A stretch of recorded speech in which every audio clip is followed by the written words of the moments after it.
Meus irmãos, continuando nosso estudo em Sofonias, né, por um erro da minha parte aqui, a gente não conseguiu gravar a aula com a participação de todo mundo. Eu peço desculpas para vocês nisso, mas a gente vai terminar a aula aqui de Sofonias, né? E vocês podem acompanhar e depois vai estar lançado no YouTube também. Não estranhe, se você viu a primeira aula e tinha pessoas participando da conexão e agora não tem, isso não está errado, na verdade é por uma falha no momento de gravar a reunião. Prosseguindo com o nosso tema, como estava dizendo antes, o tema ético em Sofonias é a vida dupla. Para Deus, não basta que nós sejamos dele, mas continuemos servindo a outros deuses, servindo a outros interesses que não os do Senhor. Por esse motivo, Sofonias ele diz que Israel, Judá, no caso, na representação ali, Israel é uma representação genérica, mas Sofonias estava ali no reino de Judá, ele dizia que Judá ia sofrer as consequências desse ato. E por causa disso, ele fala, Sofonias fala bastante, né, do dia da ira do Senhor. E aponta como um dia terrível, como um dia onde Deus derramaria o fogo da sua ira sobre as nações. O problema de Judá é que Judá abraçou o sincretismo religioso. Claro que isso não era um problema só da época de Sofonias, porque quando você estuda Juízes, você vê que o sincretismo religioso está lá atrás.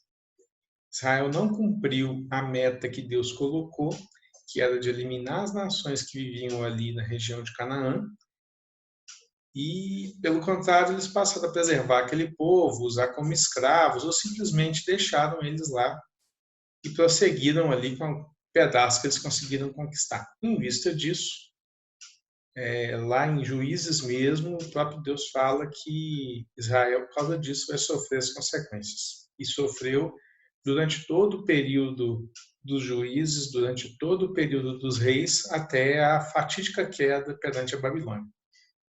Se você pegar lá em 2 Crônicas 33:17, nós falamos dele no início da aula, falando sobre o reinado de Manassés. No reinado de Manassés, a palavra de Deus diz que ele se entregou à idolatria, por isso ele foi levado para a Babilônia. Depois disso, Deus, em sua misericórdia, o perdoou, depois que ele clamou misericórdia ao Senhor, e com isso ele foi restaurado e tentou fazer uma pequena reforma. Mas, pelo que a gente vê, isso não foi suficiente. Manassés é conhecido como o rei que deflagrou a sentença de Deus sobre Judá por causa da sua maldade, né, e da sua perversidade enquanto rei. Lá no versículo 17 de 2 Crônicas 33, diz que o povo, contudo, continuou a sacrificar nos altares idólatras, mas somente ao Senhor. Então tem uma dicotomia aqui que Deus, dentro da sua soberania, não admite. Ele não admite que nós tenhamos outros deuses, segundo o mandamento, não tenhas outros deuses diante de mim. Primeiro mandamento, né? Perdão. Não tenhas outros deuses diante de mim. E com isso, o povo de Israel está se mostrando rebelde à vontade de Deus. A ira de Deus, então, estava prestes a se manifestar por causa da indiferença daqueles que eram o povo de Deus. Estavam sendo indiferentes com a vontade e com as ordenanças de Deus. Em Sofonias, capítulo 1, versículo 12, a gente pode ler aqui, estou lendo na versão NVI, caso alguém queira acompanhar.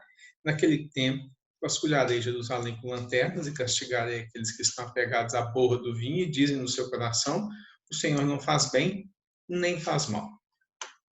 A confiança de Judá em Deus, no Senhor, em Yahvé, tinha sido reduzida a isso. Deus estava lá, ele não era bom, não era mal, tudo dependia da inclinação que o Deus tivesse naquele momento. Eu falo o Deus e não Deus, porque Deus estava sendo classificado como mais um.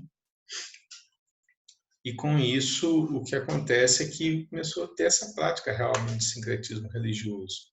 Aqui no Brasil, a gente vê o sincretismo religioso do cristianismo, no caso, o cristianismo católico, que por uma questão talvez de integrar a cultura, de evangelizar ali a região Nordeste, principalmente, onde havia mais forte a presença de candomblé, foi associado figuras católicas, santos católicos, às figuras do candomblé. Então você tem, por exemplo, a Iemanjá, e a contraparte da Iemanjá é a Maria. Muito provavelmente, durante a evangelização, o missionário chegava lá para o praticante do candomblé e falava assim, olha, você adora Iemanjá, mas aqui, ó, tem essa aqui, a Maria. Vamos fazer o seguinte? É a mesma. Manda ver, continua adorando, mas de vez em quando você fala Maria, só para garantir. Esse tipo de coisa se tornou comum dentro de Israel. Hoje, a gente pode apontar isso, talvez, para a Igreja Católica, ou apontar para o candomblé, mas isso pode perfeitamente acontecer dentro das nossas igrejas evangélicas, dentro do seio das comunidades que nós frequentamos, onde eu associo Deus a uma bênção, eu associo Deus a uma coisa, olha, se eu trouxer o meu dízimo, aí eu vou ser abençoado. Ou, se eu fizer tal coisa, Deus vai me atender. Do contrário, Deus vai me castigar. Ou seja, Deus está sendo movido em cima de uma coisa que não é a adoração verdadeira e genuína dele. Nós estamos misturando Deus com aquilo que é o nosso desejo, a nossa vontade, e por vezes fazemos isso sem perceber e estamos sendo idólatras quando Israel estava no sentido de Deus não faz mal nem bem, tudo vai depender de como a gente fizer as coisas, de como mover as coisas para isso. No capítulo 3 de Sofonias, você vai ver que quando se fala lá de Israel, no versículo 2, vamos ler o capítulo 3, versículo 1 e 2, né? Ai da cidade opressora, rebelde, manchada, que não atende a ninguém, não aceita disciplina, não confia no Senhor e nem se aproxima do seu Deus. Quando o povo de Israel se afasta do Senhor, começa a misturar o culto pagão com o santo sacrifício do Senhor, o que vai acontecer é justamente que ela vai ser uma cidade indisciplinada. Ela não tem confiança plena no Senhor. Pelo que a gente leu lá em Crônicas, possivelmente, quando eles estavam em aperto, eles deviam clamar ao Senhor, e clamar também a Milcom, e clamar também a Azira, a Baal, a Astarote. Quem atendesse era lucro. A imagem que se tinha de antigamente era isso, que o Deus estava associado à terra, que o Deus estava associado ao povo, mas de vez em quando fazia bem a gente pegar e clamar aos outros deuses assim, porque afinal de contas esse Deus é desse povo, quem sabe o outro Deus interfere lá no povo de lá, né? Às vezes eles adoram ele também. Então a imagem errônea que se tem em relação à adoração do Senhor. Israel tinha Judá, perdão, às vezes eu estou confundindo muito aqui, né? Judá tinha vários problemas, né? Os líderes de Judá abusavam da autoridade, a Bíblia, lá no versículo 3, chama eles de leões que rugem. Os juízes, no mesmo versículo 3, né? 3:3, são chamados de corruptos, e os profetas são chamados de mentirosos e arrogantes, que buscam seus próprios interesses, enquanto os sacerdotes profanam o templo e violam a lei. Aqueles que profanam o templo, profanam o culto do Senhor, estão sendo taxados aqui de culpados por essa situação. E muitas vezes a gente tem que ter olhos espirituais, pedir a Deus para abrir os nossos olhos, para que nós tenhamos condição de enxergar quando alguém está usurpando realmente a palavra de Deus. É triste no nosso meio hoje em dia, no nosso país, a gente vê que tem várias igrejas que adotam essa postura em benefício de lucro financeiro, em benefício de ter mais gente ali agremiada àquela religião, onde praticamente se vende o evangelho. O poder não é de Deus, o poder é do ministro. Em Belo Horizonte, aqui, num templo de uma igreja, em determinado momento do culto, eles projetam uma luz atrás do pregador, que eles chamam lá de a sombra do onipotente. E ele vai andando ali em cima do púlpito, não sei se eu posso chamar de púlpito, mas você chama de palco, né?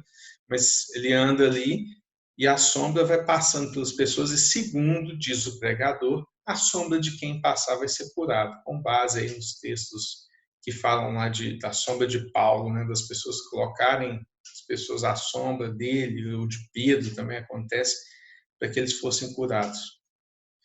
É uma completa deturpação do que a palavra de Deus diz, né? Não é isso que aquele a referência em Atos quer dizer, mas está sendo usado ali como mentira, como arrogância, onde um homem quer projetar sua própria sombra e dizer que é a sombra do Onipotente. Por isso, em Judá haveria o dia da ira de Deus. Não sei se a gente está vivendo plenamente os dias da ira, não, mas uma situação dessa de pandemia, acho que dá para a gente um gostinho do que pode ser a verdadeira ira de Deus. Israel, Judá, está recebendo ali o castigo de Deus, mas a gente tem que entender que quando Deus às vezes manda tanta coisa assim através do seu profeta, é para a correção do seu povo, porque o seu povo eles têm a obrigação, né? Eles foram comissionados como povo de Deus, diferente das outras nações. Mas o que não quer dizer que as outras nações não vão receber a paga das maldades que fazem. Então, no capítulo 2, praticamente inteiro, você vai ver Sofonias trazendo o juízo que teria sobre a Filistia, sobre Moab, sobre Amon, sobre a chamada Etiópia, que é o sul do Egito ali, e sobre a Assíria, que ia ser subjugada pelos babilônios muito em breve. Ninguém escapa do dia da ira de Deus em Sofonias. O que Sofonias diz lá no começo do seu livro, né, logo no capítulo 1, versículos 2 e 3, Sofonias ele mostra como se fosse um antigênese, né? Ele vai mostrar ali uma outra situação parecida com o contrário do que é dito lá em Gênesis. Versículo 2, certamente consumirei todas as coisas sobre a face da terra. Ao contrário de Gênesis, onde a terra era sem forma e vazia, e Deus cria as coisas sobre a face da terra. Consumirei as pessoas, os animais, as aves do céu, os peixes do mar e as ofensas com os ímpios. E exterminarei os seres humanos da face da terra. Sofonias 1, 2 e 3. Em cima disso, a gente percebe que ninguém vai escapar do juízo. Só para a gente ter uma noção, no mapa a seguir, você vai ver aí onde mostra as nações ao redor de Israel, né? Jerusalém está bem no meio dessas nações aqui, que é Filistia, Moab, Amon. A gente tem a Assíria um pouco mais distante, né, na capital Nínive, que ia ser subjugada pelos babilônicos muito em breve, e a Etiópia, né, que é o sul do Egito. O Egito sempre vai exercer influência sobre Judá e Israel desde o momento em que eles se tornam uma nação. Tudo que está ao redor aqui, mesmo que são nações que não são exatamente servas do Senhor, não são nações voltadas para o Senhor, mas são nações que têm a sua conta, têm a sua dívida perante o Senhor. Essas nações também, Deus tem juízo sobre elas, mesmo que por vezes elas sejam usadas também para exercer juízo sobre Judá. A diferença é que, quem eu tenho aí hoje? Filistia, Amon, Moab, Etiópia e Assíria. Esses povos desapareceram, né? Tem outros povos vivendo nessas terras aí, enquanto hoje o reino de Judá, né, sobre o nome de Israel, e os judeus ainda estão lá. De forma que a gente vê quanto Deus cumpre as suas promessas. Deus está despejando aqui, segundo Sofonias, o seu ódio e a ira do fogo do seu zelo por todas as nações. Não há como escapar do dia da ira do Senhor. Tem certos livros que a gente lê eles na Bíblia, às vezes é um momento complicado. Nós lemos e muitas vezes aquilo nos atinge com tanta força que chega a doer, né? Você estando muitas vezes numa situação deprimida, numa situação triste, ou numa situação difícil, talvez Sofonias não seja o melhor livro para poder te animar, né? Te dar uma palavra de ânimo. Mas todos esses profetas, mesmo quando eles ameaçam ajudar, ameaçam a Israel, por causa da desobediência do próprio povo de Deus, ele também traz uma palavra de alento. Todos os profetas assim são. E o caso de Sofonias não vai ser diferente. Lá no capítulo 3, a partir do versículo 9, nós vamos ler aqui até o final, vai dizer o seguinte: então darei lábios puros aos povos, para que todos invoquem o nome do Senhor e o sirvam de comum acordo, além dos rios da Etiópia, os meus adoradores, que constituem a filha da minha dispersão, me trarão sacrifícios. Tem uma promessa aqui para os povos que não está falando aqui de Judá, está falando de outros povos, que vão vir de todas as partes para invocar o nome do Senhor. Pela graça de Jesus, que nos tornou filhos, que nos tornou Israel de Deus, nós podemos entender que essa promessa tem a ver com os povos gentios, nos quais nós brasileiros nos incluímos. Pela graça de Deus, a palavra chegou até nós. Pela graça de Deus, foi enviado Jesus. Ele morreu também pelos nossos pecados, mesmo que nós nem existíssemos como país Brasil ainda, mesmo que nós não tivéssemos nem nascido. Pela graça do Senhor e a graça de Jesus derramada com o seu sacrifício sobre nós, nós somos feitos filhos e a nós é dado lábios puros. Ou seja, os nossos pecados são perdoados para que as nossas orações possam se elevar ao Senhor. Versículo 11. Naquele dia você não terá de se envergonhar de nenhuma das suas rebeliões contra mim. Falando agora para Judá. Porque tirarei do meio de você, Jerusalém, os que exultam no seu orgulho, e você nunca mais se orgulhará no meu santo monte. Mas deixarei no meio de você um povo modesto e humilde, que confia no nome do Senhor. O remanescente de Israel não cometerá injustiça. Eles não proferirão mentira e da sua boca não sairão palavras enganosas, porque serão apacentados, se deitarão e não haverá quem os atemorize. Canta, ó filha de Sião, grita de alegria, Israel.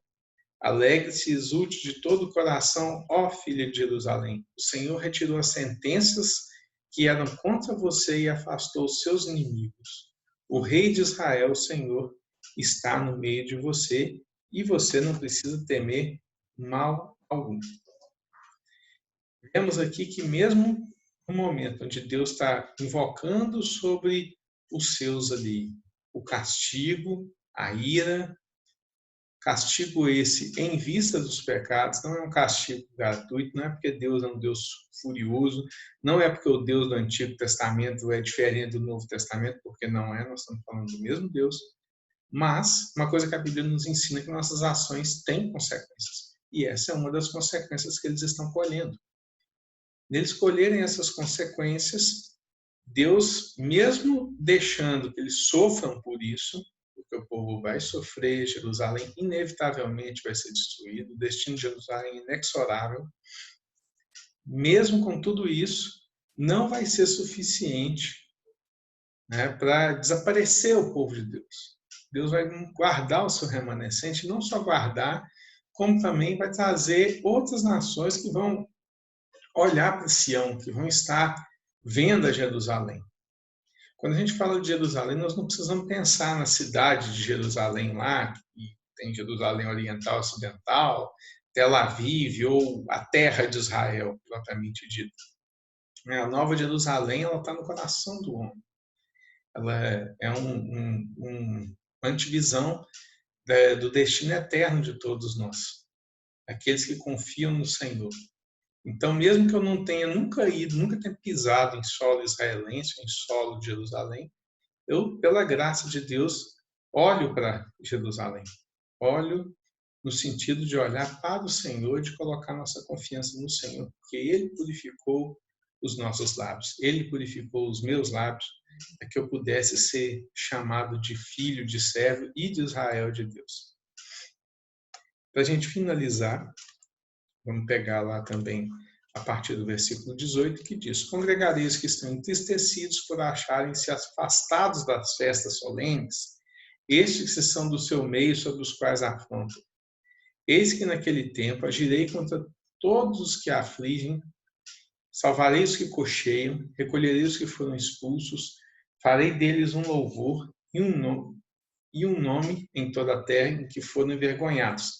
Naquele tempo, Farei com que vocês voltem e os recolherei. Farei de vocês um nome e um louvor entre todos os povos da terra, quando eu restaurar a sorte de vocês diante dos seus próprios olhos, diz o Senhor. Deus, então, ele tem a promessa de restauração. Há o dia da ira, mas há o dia da redenção. O fato é que diz que aqueles que eram orgulhosos, ou seja, associando as palavras dos capítulos anteriores, aqueles que se orgulhavam em si mesmos, que entendiam que Deus não fazia nem bem nem mal, não punham a confiança no Senhor, estes vão ser extirpados para dar lugar a um povo que não era dali, um povo que inclusive mancava e cocheava, né? Que vivia longe e afastado da presença de Deus, seria trazida à presença de Deus por sua graça. No versículo 3:17, um versículo que virou uma canção muito comum no meio cristão evangélico: o Senhor Deus está no meio de ti, poderoso para salvar-te, ele se deleitará em ti com alegria, renovar-te-á no seu amor, regozijar-te-á em ti com júbilo. Isso está lá em Sofonias 3:17. Que nós tenhamos realmente em nosso coração a certeza de estarmos seguindo a Deus, de não estar dando o lugar de Deus para outra coisa nas nossas vidas, e que o Senhor mesmo nos capacite para que nós tenhamos condição de atender ao chamado dele e não colocar nada no lugar do Senhor, mas colocar tão somente nossa fé e nossa confiança nele e não dar o lugar que é dele para nenhuma outra coisa. Que a cada dia o Senhor possa nos polir, nos corrigir para que nós estejamos sempre na presença dele, a fim de agradar o coração do Senhor.